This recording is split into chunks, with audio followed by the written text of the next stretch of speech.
The last time Austin and Jasper wrestled was 2 years ago. Austin had no grappling experience at the time, and Jasper was a high school wrestling state finalist. Austin had just started a 30-day wrestling challenge, so we took a few measurements knowing that eventually Austin and Jasper would wrestle again, and that we could use these measurements as a baseline to track Austin's progress. But as you may know, the 30-day wrestling challenge evolved into Austin making a full 1-year grappling transformation. But it wasn't until today, 2 years since they first wrestled in the park, that Jasper came back to town and we finally get to measure Austin's improvement. In the last 2 years, Austin's been grappling 5 days a week and recently got promoted to blue belt. And Jasper, well, he's still a 240-pound monster, state finalist, and former D1 rugby player. As for our grading system, as long as Austin has improved, it's a pass.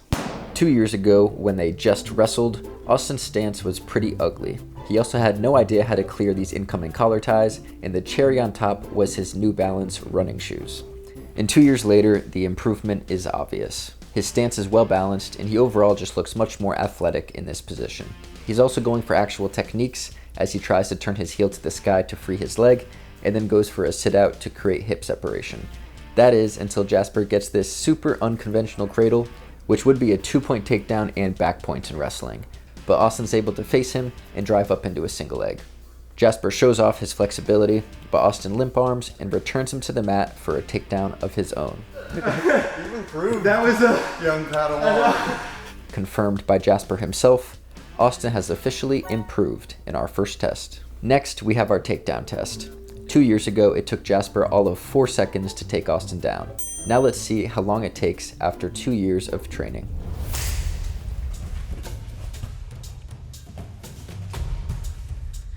Single leg.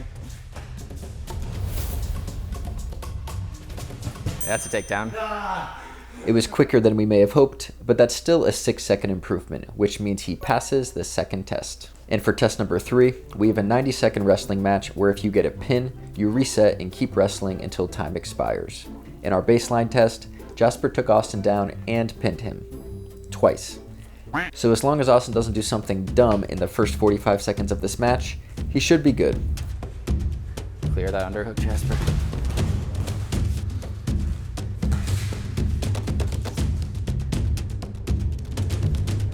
Seconds. Get off your back, get off your back! With 10 seconds left, I was just praying that Austin wouldn't make another bad decision, which could result in him failing the test. Austin, do not get pinned. But with time expiring, he surprises everyone and does this. Drive through. Settle, settle. Nice. He hits a perfectly timed drop-down double and backsteps to finish the takedown. That is 100% a pass. I definitely did not expect Austin to take Jasper down, but I did expect in the results of the tests we've done so far for there to be some level of improvement. But for our fourth test, a no time limit submission only match, I genuinely had no idea how this was going to go. Jasper's never done Jiu Jitsu before, but he has a lot more overall grappling experience than Austin. And Austin's 60 pounds lighter than Jasper, but he's been training submissions every day for 2 years straight. It's a classic battle of Jiu Jitsu versus wrestling. It appears Austin gets himself in the exact position he should be trying to avoid with all of Jasper's weight on top of him, but he's able to find wrist control and snatch up a Kimura. He even gets it behind Jasper's back, but since he isn't able to connect his hands, Jasper's able to muscle his way out. Austin brings things back to the feet, Jasper solidifies dominant position, Austin throws up a Hail Mary submission, and the process repeats itself. In Jiu Jitsu, we always hear position before submission, so it's no surprise that Jasper's able to get to these great submitting positions, but he simply doesn't know what to do with them, so Austin eventually escapes. And when Austin gets to a dominant position and begins working towards a submission, Jasper's too big, too strong, and too positionally technical for Austin to pull anything off. Again, this is a classic dilemma in a wrestling versus jiu-jitsu matchup. It felt like this could be one of those sub-only matches that goes on for hours, but thankfully, a winner is decided soon. But first, I want to tell you about X Martial, the rash guard brand that both Austin and Jasper are wearing in this video. If you look good, you fight good. And if you're looking to spice up your grappling wardrobe, X Martial is your one-stop shop. They have over 100 rash guard designs, so you'll easily find something you like. They're also plain and simple some of the highest quality gear you can get, and they help creators like me to make these videos, so be sure to head on over to xmartial.com and you can use code Ryan to save 10% off your order. Now nearly 20 minutes into the match, Austin grabs another Kimura and starts to put a ton of pressure into Jasper's shoulder. If he finishes this, he will have passed all 4 tests. But Jasper is a literal brick shithouse, and Austin gets flopped into side control once again. You can see the fatigue has fully set in for Austin. He also doesn't appear to have much faith in Jasper's ability to submit him, and basically allows him to pin his wrist to the mat.